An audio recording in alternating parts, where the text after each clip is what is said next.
اے محمد صلی اللہ علیہ وآلہ وسلم، ہم تمہارا آسمان کی طرف منہ پھیر پھیر کر دیکھنا دیکھ رہے ہیں، سو ہم تم کو اسی قبلے کی طرف جس کو تم پسند کرتے ہو منہ کرنے کا حکم دیں گے، تو اپنا منہ مسجد حرام یعنی خانہ کعبہ کی طرف پھیر لو، اور تم لوگ جہاں ہوا کرو نماز پڑھنے کے وقت اسی مسجد کی طرف منہ کر لیا کرو۔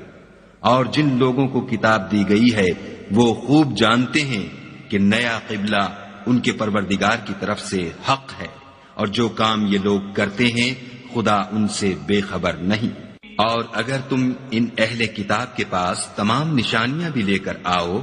تو بھی یہ تمہارے قبلے کی پیروی نہ کرے، اور تم بھی ان کے قبلے کی پیروی کرنے والے نہیں ہو، اور ان میں سے بھی بعض کے قبلے کے پیرو نہیں۔ اور اگر تم باوجود اس کے کہ تمہارے پاس دانش یعنی وحی خدا آ چکی ہے ان کی خواہشوں کے پیچھے چلو گے تو ظالموں میں داخل ہو جاؤ گے۔